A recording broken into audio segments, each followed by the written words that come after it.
السلام علیکم دوستوں، میں ہوں حماد حسین۔ دوستوں، وہ مخالفین جو شمشیر کی نوک پر اسے زیر کرنے سے قاصر رہے، انہوں نے اسے تیمور لنگ یعنی تیمور لنگڑا کہہ کر اپنے من کا بوجھ ہلکا کیا۔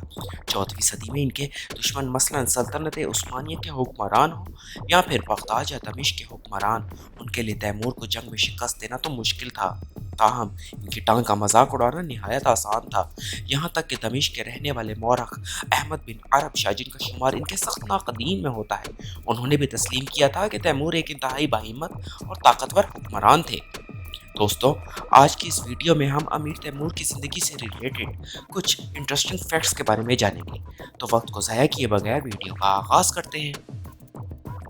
نمبر 1، امیر تیمور سن 1336 میں سمرقند کے قریب ایک قصبے کیش میں پیدا ہوئے، جسے آج شہر سبز کہتے ہیں۔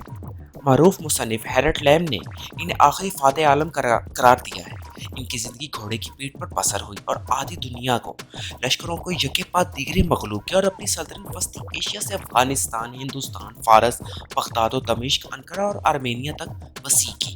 خراسان کے شہر سبز وار پر جب فتح پائی تو 1.5 لاکھ کھوپڑیوں کا مینار بنوایا تاکہ دنیا جان لے کہ اس کے آگے سر اٹھانے والوں کا کیا انجام ہوتا ہے۔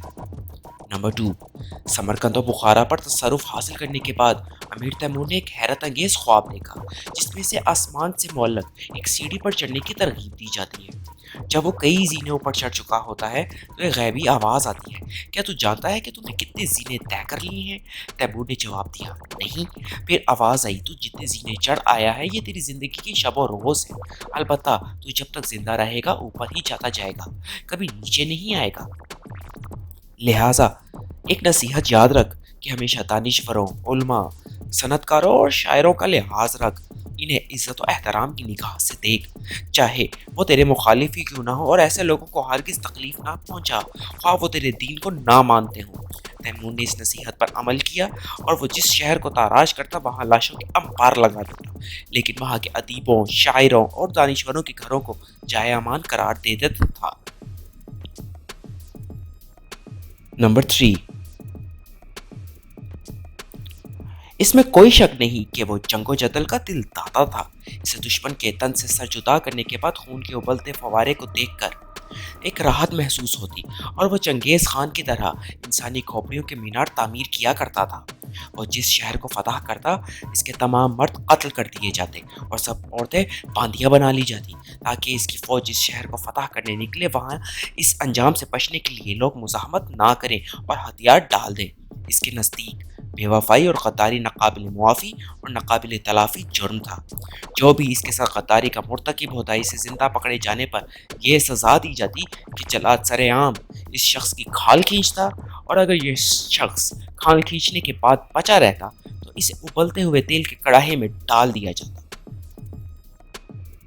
نمبر 4، ایام جوانی میں تیمور نے فرقہ اسماعیلیہ سے تعلق رکھنے والے نامور صوفی سعد الدین محمودی شبستری کی شہرا آفاق کتاب گلشن راز پڑھی۔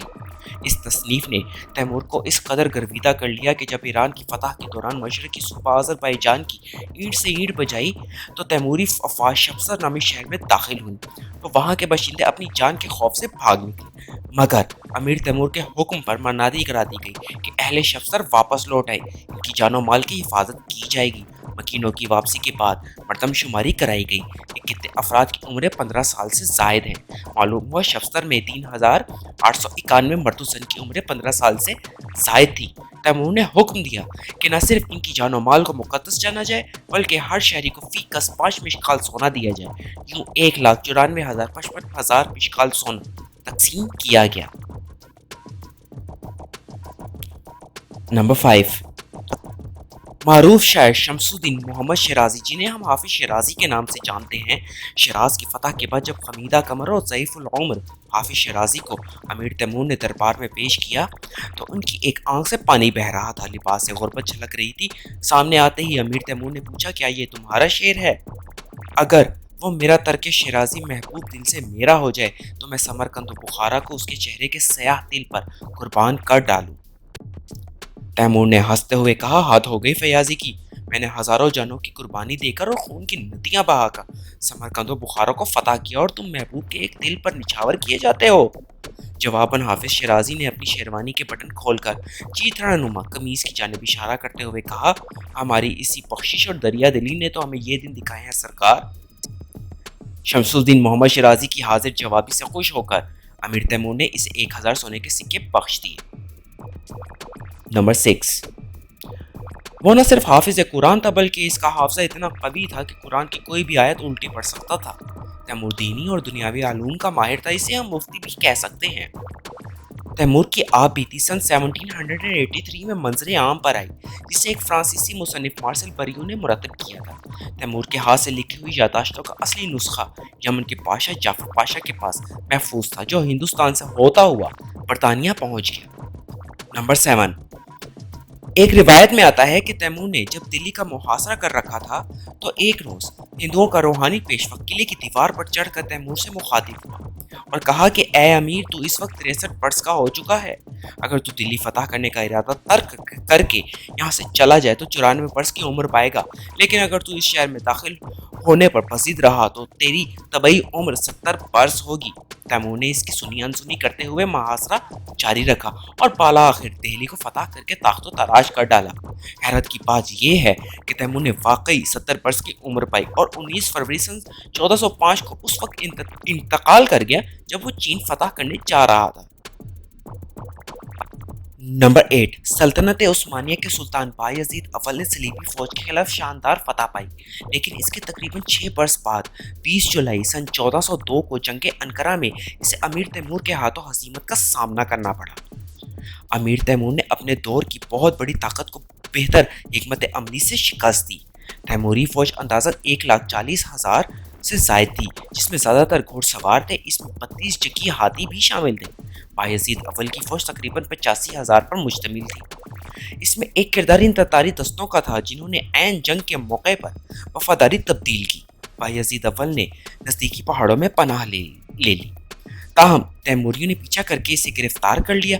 کہا جاتا ہے کہ تیمور نے سلطان کے سونے کے پنجرے میں قید کیا اور کچھ عرصہ بعد وہ دوران قید جان کی بازی ہار گیا۔